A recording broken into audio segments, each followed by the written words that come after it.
if you're running your business, being the business expenses, whatever that might be. And again, this is down to bookkeeping. Whatever it takes to run your business, that's what you spend it on.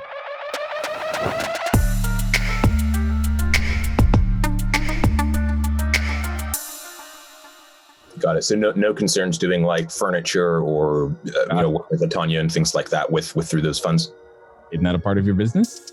It is. It's also under fixed assets, which I guess was my concern, as that was an okay, got it. From a fixed asset standpoint. Well, ultimately, from when you're going down the bookkeeping and tax situation, very little of the stuff ends up staying on your balance sheet because the stuff depreciates so freaking fast. I mean, but yes, like maybe the beds, sure, and dining room table, and maybe the couch. But almost everything else is going to be disposable stuff. So find another way to fund the beds, dining room table, and couch, and everything else I can use the EIDL for. Yeah, because you're always gonna be buying more sheets. You're always gonna be buying more silverware and spoons. That's why we mark Amazon Prime Day, although this last anyway.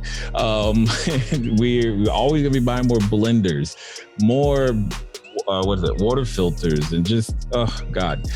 It's also code for get an Amazon points card or something because you have a whole lot of it.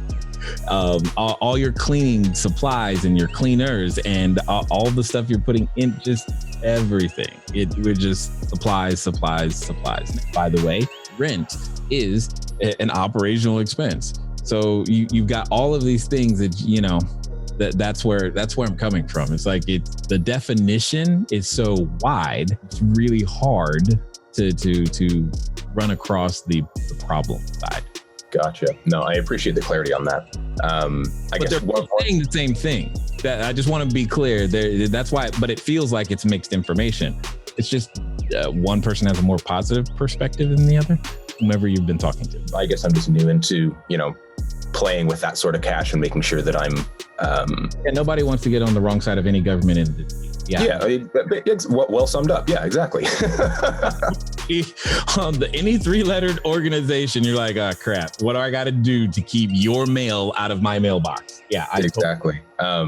Okay, and last, and this may be something you've already covered, and it just lost through my ears.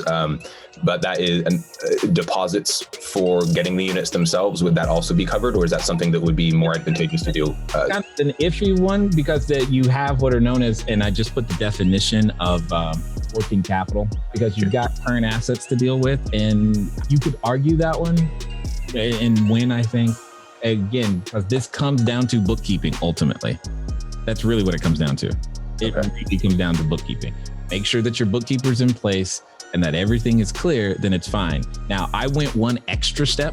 I created an additional bank account and put all of the money from the EIDL in that one bank account, and then made sure that only operational expenses came out of that bank account. It just so it makes it really, really easy. So even if I mess up the bookkeeping, I have another record that's just really clear, like crystal.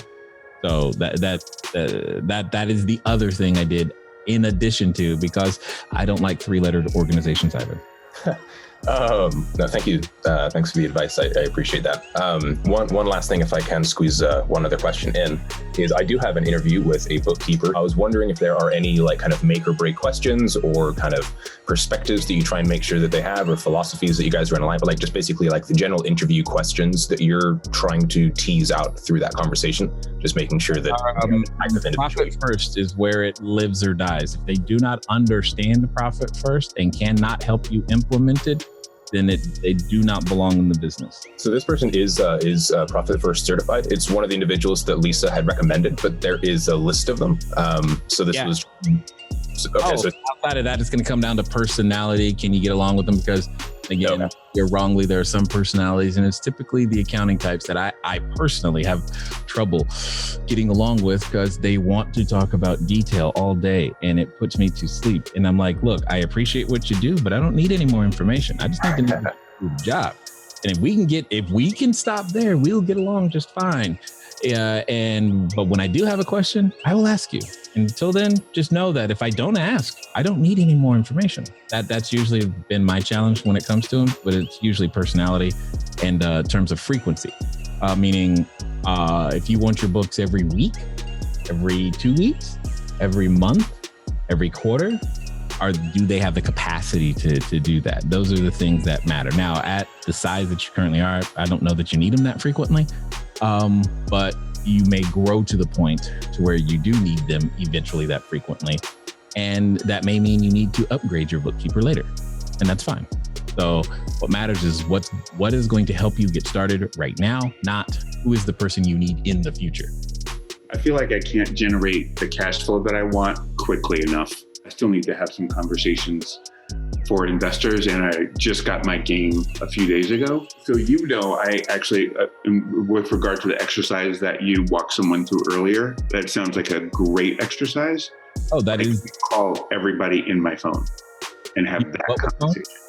I can't call everybody in my phone and have that conversation. But you could call most of them, right? Well, there's people I could call. Great. So that's all I'm really saying. All right, cool. Thanks. That's all I'm really saying, because it's condensed activity. It's like how you learn to ride a bike. You didn't ride one day, then wait 3 weeks and try again. You did a lot of intense activity over a short period of time, and that is how you progress with the skill. Attracting capital, raising capital is a skill. So I am putting you in, I'm giving you the tools necessary to practice the skill so that you become good. And I'm giving the time frame to force it to happen. Because if I told you had to do it 100 times or 200 times, if you had to make 200 calls, some of you would take 200 years to make 200 calls. And that's a problem. Others of you would do 200 calls in a day. It's going to be what it's going to be. My point is giving you the situation in which you can't say, I don't know who to call. I don't know what to say. All of that is now gone. Now it's only up to you to go do exactly this. And if you do exactly that, all of us are, it's not a money problem, especially now. They just printed too many trillions of dollars. Ugh. Money is everywhere. Nobody knows that you're in business. Currency. What's that? Currency. Currency is everywhere. Yes, that so never happens to me. That is so great. I am in. I am down. Let's play this game. I love it. Yes, currency is everywhere.